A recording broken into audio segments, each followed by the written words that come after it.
Salut à tous les amis, c'est Lone Wolf, Styx pour les intimes. Aujourd'hui on se retrouve avec, non pas une mais deux vidéos, alors à savoir que je vais commencer par celle-ci, c'est-à-dire le fonctionnement d'un turbo. Ici un turbo Renault qui a claqué, comme tous les turbos Renault. Alors attendez, j'avais mis de côté, elle était cachée derrière, la partie qui a explosé. Alors ça, faudra vraiment qu'on m'explique comment ça peut péter.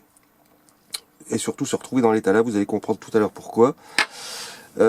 Le fonctionnement d'un turbo et son autopsie, c'est-à-dire qu'on va ouvrir et regarder les différentes parties qui composent un turbo. Par contre, là je vois, voilà, que j'avais pas ouvert pour le micro. Alors ça se trouve, vous avez rien compris parce que j'ai vu que pendant la dernière vidéo, il y avait vraiment eu des baisses de son. Alors ce turbo-là, je l'ai déjà ouvert, je l'ai déjà nettoyé parce que quand je l'ai eu, il était recouvert de rouille sur toute la partie turbine et puis entièrement rouillé sur la partie compresseur. D'ailleurs, vous voyez, savoir qu'il a été nettoyé il n'y a pas une journée, le machin est déjà rerouillé, quoi. Il n'y avait plus une trace de rouille dessus. Ma foi, la qualité Renault sans aucun doute. Avec une turbine qui est excentrée par rapport au trou. Alors ça, c'est assez fort aussi. Alors là, par contre, aujourd'hui, j'ai une lampe qui va me permettre d'éclairer un petit peu mieux qu'à l'accoutumée. Oh là, par contre, si elle se barre, ça va pas le faire. Attendez, j'essaye de la caler. Oh, c'est encore pas au top, ce truc. Alors attendez, si je mets ça comme ça, ouais, ça a l'air d'aller à peu près comme ça. Donc on va ouvrir ça. J'en avais partout, il y avait de la graisse absolument partout. Il y a eu électrolyse, passage au vinaigre blanc, ponçage, Dremel, enfin j'ai la totale vraiment pour vous rendre le truc à peu près présentable, on va dire. Donc on va commencer, un turbocompresseur c'est quoi? Et ensuite on enchaînera deuxième vidéo avec la review de la Xbox que vous attendez pour la plupart. Vous voyez, je l'ai à peine touché, je suis déjà dégueulasse de partout, c'est pour ça que j'ai remis des gants, parce qu'après il est hors de question de tripoter des jeux vidéo avec les doigts dégueulasses. Donc normalement c'est pas serré, ouais ça va. J'aurais juste besoin d'un marteau pour lui claquer sa gueule, parce que pour enlever le carénage en fait de la turbine, je peux vous assurer que c'est la croix et la bannière. Donc un turbocompresseur c'est quoi? Vous avez une partie turbine, échappement. Vous avez une partie compresseur, ça c'est l'admission. Les gaz rentrent dans le compresseur, ressortent vers le moteur, et le moteur lui renvoie les gaz d'échappement par ici, par cet orifice, qui font tourner la turbine que vous avez dedans, qui est complètement grippée d'ailleurs, je viens de voir ça au passage. Tiens, c'est bizarre parce que hier je crois pas qu'elle y était celle-là. Ah si, ça y est, c'est bon. Voilà. Voilà, hop, ça tourne. Enfin, je sais pas si vous voyez bien, mais en tout cas, ça tourne. Putain, c'est vrai qu'en fait, vous voyez rien du tout, quoi. Vous ne voyez rien du tout. Alors, si je zoome avec un petit focus, je pense qu'il y a moyen de faire quelque chose de correct. Vous voyez, hop, cette partie-là tourne. À son extrémité, vous avez une autre hélice qui est ici, qui est l'hélice du compresseur. Ben, ce qui en reste plutôt, hein, l'hélice du compresseur, elle a pris cher. Et donc, en fait, en forçant les gaz d'échappement, vous faites entrer de l'air surcompressé en fait dans votre moteur. À savoir que normalement, il n'y a pas que ça. Il n'y a pas que la partie, attendez, je vais dézoomer, que la partie turbine pour l'extraction. À savoir qu'il y a aussi ce qu'on appelle une deuxième canalisation, qui est une soupape de décharge pour éviter qu'il y ait trop de pression justement dans cette partie d'extraction, dans la partie échappement. Alors pourquoi celle-ci est en fonte, pourquoi celle-ci est en alu? Tout simplement parce que celle-ci va recevoir des gaz chauds, ils sortent directement du moteur, hein. On parle là de très fortes températures. D'ailleurs, à 90%, dans 90% des cas, ce sont les pales de la turbine, je vais dire de la partie échappement. C'est plus simple pour moi de dire la partie échappement qui lâche à cause de la chaleur. L'axe se casse. Donc là, l'axe, voilà, enfin ce qui en reste quoi de l'axe. Non mais c'est pas l'axe. Ce que je vous dis, l'axe il est là. Voilà, donc là il a carrément sauté, hein, celui-là. Et il est cuit de chez cuit. Et c'est net, c'est fondu, et pourtant, ce qui est incompréhensible avec ce turbo-là, c'est que ça, c'est la partie admission, donc là, on a des gaz froids, mais qui sont quand même un poil chauffé par l'hélice. Donc c'est pour ça qu'après quand ça repart, eh bien ça part, ça part par ici. Quand ça part, ça va directement dans un échangeur air-air pour refroidir les gaz en fait qui sont partis de là. Et la chose incompréhensible que je vais vous montrer maintenant, c'est que cette partie, quand elle a pété, en fait, elle s'est logée directement au centre de l'escargot. Vous verrez tout à l'heure, en fait, elle n'a pas pu tourner vita aeternam. C'est que cette machine-là, en fait, est recouverte de crasse. Alors attendez, j'essaie juste de vous retrouver. Regardez, par exemple, ici. Là, ici, vous avez que de la crasse, d'espèce de carbone, qui est là clairement depuis longtemps, quoi.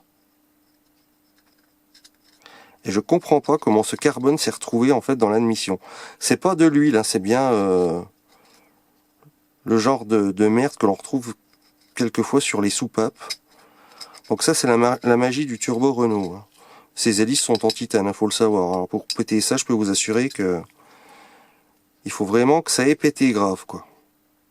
Enfin bon, c'est comme ça. Donc, le démontage, il est pas compliqué. Enfin, il est pas compliqué. Ah, puis il y a aussi la partie Westgate aussi. Alors, la partie Westgate, c'est cette partie-là, qui est rouillée, qui va commander, en fait, la géométrie variable qui se trouve sur la partie échappement. Lorsque vous allez solliciter, en fait, votre moteur, ça va tirer la soupape qui va ouvrir les hélices. D'ailleurs, celle-ci est complètement séchée. C'est une vraie merde. C'est une vraie merde. Donc, alors, attendez. Oh, putain. Alors là, par contre, celle-là, si je l'ai serrée, non, c'est bon. C'est bon, ça s'enlève. On va démonter ça. On va commencer par un bout.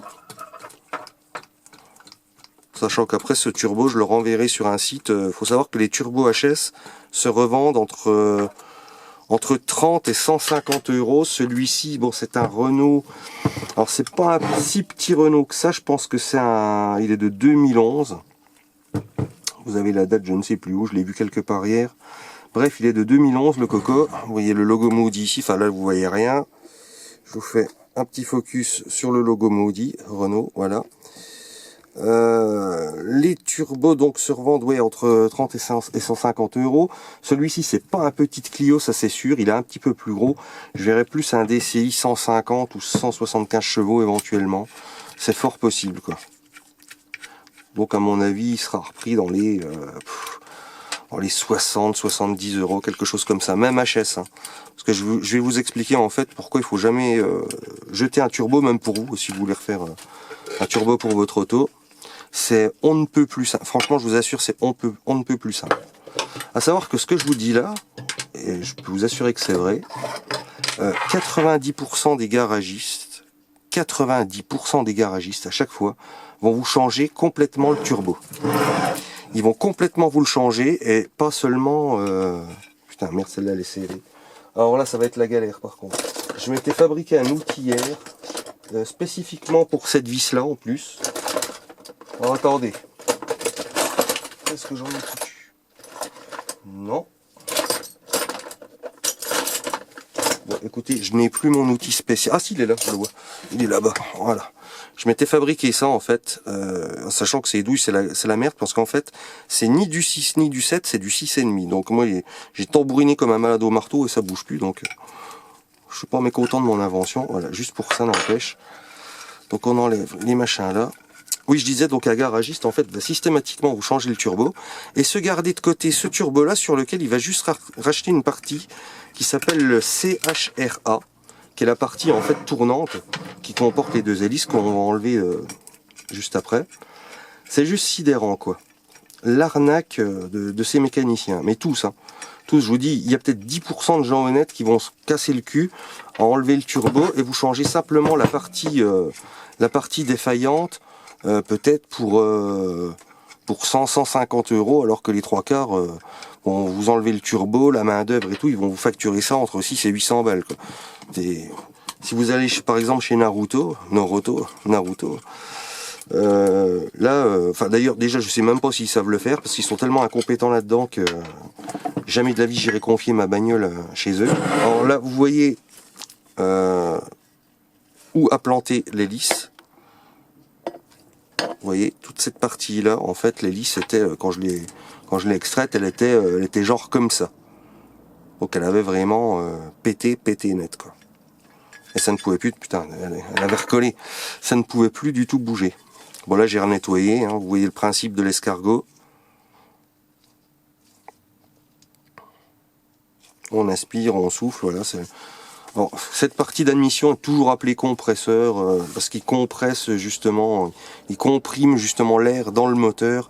Et cette partie est une turbine parce qu'elle extrait justement les gaz. Donc voilà, ça c'est la partie escargot, donc c'est juste un carénage tout con. Là maintenant on va passer à une autre partie qui est beaucoup plus chiante à enlever. Alors celle-là par contre ça va faire du bruit. Faites attention à vos oreilles. Hein. Par contre j'espère que j'aurai plus de soucis de son comme j'ai eu sur la dernière vidéo. Ça m'a assez cassé les couilles. Le micro est très bon sur cet appareil, très très bon. Mais le truc c'est qu'il faut vraiment pas décaler en fait sa bouche du micro. Sinon c'est la galère. Voilà, hop, hop. Deux petits ici. Oh putain, ici.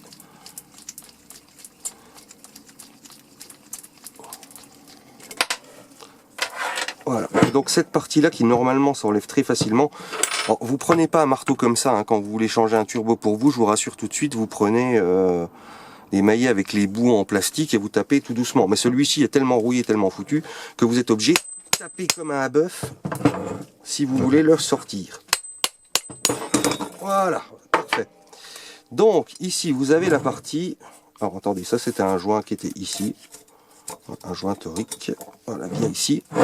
Ici, vous avez la partie extraction. Donc la turbine, vous voyez elle a un tout petit peu de jeu, mais c'est pas méchant. Ça se voit un petit peu là qu'il y a du jeu. Voilà, quand je la secoue, vous voyez comme c'est gras. Et pourtant, ça a été nettoyé de A à Z. Regardez-moi ça, si je fais ça, j'en ai encore plein les doigts. J'allais pas vous faire la vidéo Xbox après ça. Hein.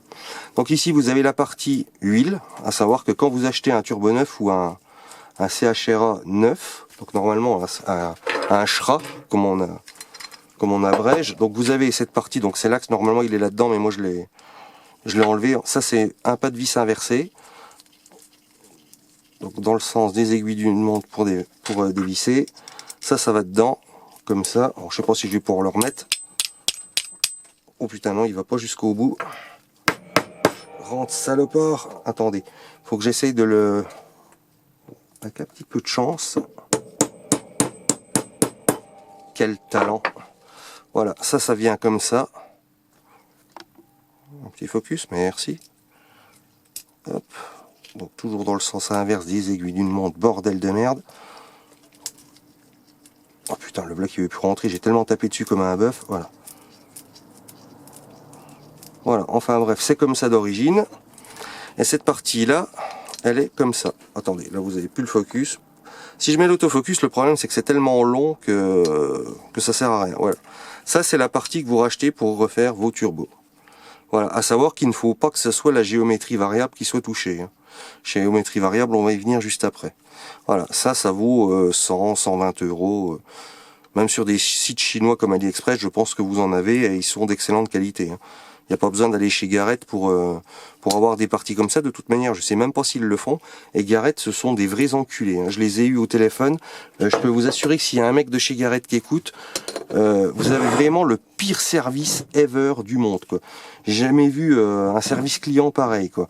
Donc ici, un joint. Ici, on a... je sais pas par contre si je vais pouvoir l'enlever parce que le truc a serré de partout. Est-ce qu'il va venir? Voilà. On a ici donc le corps d'échappement. Ah, donc ça c'est deux parties. Admission, échappement qui ne tombe jamais en rade. Ça vient toujours soit de ça, la géométrie variable. Donc la géométrie variable c'est quoi? Ce sont ces hélices que vous voyez ici en bas. Hop, qui vont s'ouvrir quand la wastegate justement sera tendue. Qui vont solliciter le moteur. Et ici, hop, refermer. Ouverte, fermée. Ouverte, fermée. J'espère qu'on voit bien. On ne voit rien du tout, mais c'est pas grave. Alors peut-être que comme ça, on verra mieux. En faisant un zoom bien précis là-dessus. Voilà, alors, hop, ouvert, hop, fermé, ouvert, fermé. Enfin, fermé avec quand même un petit espace pour laisser passer l'air, sinon ça ne sert à rien du tout. Putain, il y a déjà de la graisse de tous les côtés là-dessus. Cette partie-là peut être foutue, on le voit très rapidement. ces petits cliquets que vous voyez là, s'il y en a un seul qui grince, vous le verrez. Alors quand vous en avez 3-4 de foutus qui grincent à mort, là vous voyez que le jeu est absolument parfait. Je vais pas dire que c'est comme sortie d'usine, mais c'est tout comme, parce que vraiment il y a aucun jeu. Elle est absolument parfaite, cette géométrie. À savoir que rien que cette pièce, vous pouvez la garder des fois pour refaire un autre turbo récupéré HS. Ça, si vous devez racheter ça, c'est pareil, c'est un coût de 70-80 balles. Donc c'est vraiment pas le genre de truc à balancer. Bon, moi j'ai pas de Renault à part une Twingo merdique. Mais si j'avais une autre Renault équipée d'un turbo, sachant que le turbo là va sur plus de 400 modèles différents de voitures, hein, même les Alpha, je crois que c'est exactement le même, eh bien je garderais ces parties. Ça c'est sûr et certain. Donc apparemment la partie là est parfaite. Voilà. Donc on va la remettre là-dedans. Alors quand vous remettez ça par contre, vous avez des repères à prendre. Alors moi j'ai pris aucun repère.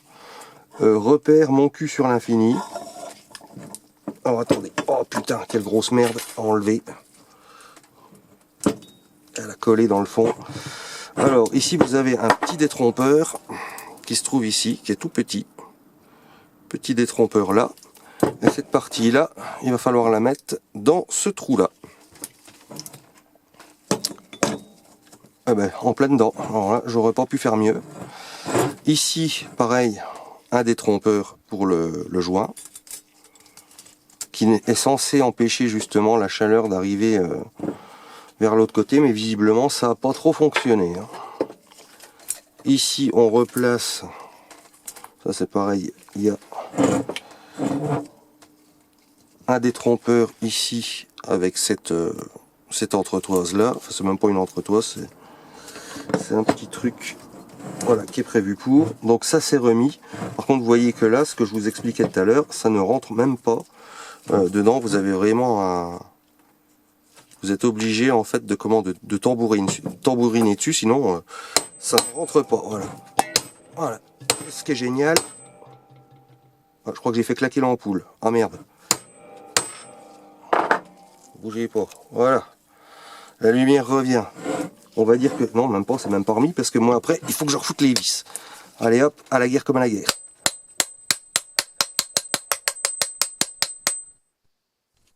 Voilà, hop. Cette partie-là, par contre, est assez raide. Hein. Je le vois d'un coup de la vasguette. Alors, c'est peut-être bien moi, ça se trouve qu'il est mal remis. Parce que normalement, elle bougeait beaucoup plus que ça. Bon, enfin bref, vous avez compris le principe. Ça comme ça, ça comme ça. Ça dans le bitonio ici. Oh là, vous voyez rien, merde, attendez. Je fais que des conneries. Ça dans le bitonio ici, fixé là. Hop là, et vous avez un turbo en fait. Voilà. Fonctionnement très con. Réparation très con. Et pourtant, il n'y a pas 10% des garagistes qui vous le font. Par fainéantise sans doute, ou je sais pas, je pense pas quand même que ce soit de l'incompétence, parce que être incompétent à ce point, ça voudrait dire que mécanicien revient à dévisser 4 vis, hein. Sachant que sur chaque corps il y en a 6, alors s'il y a 6 vis, ils sont perdus, moi je comprends plus rien, quoi. Je comprends plus rien. Donc voilà, j'ai remonté tout ça, et on va enchaîner après sur la vidéo qui me tient à cœur, la Xbox. Donc merci pour votre attention et à bientôt. Et n'oubliez pas de vous abonner parce que là ça monte quand même assez lentement, je trouve. Allez, à bientôt les amis.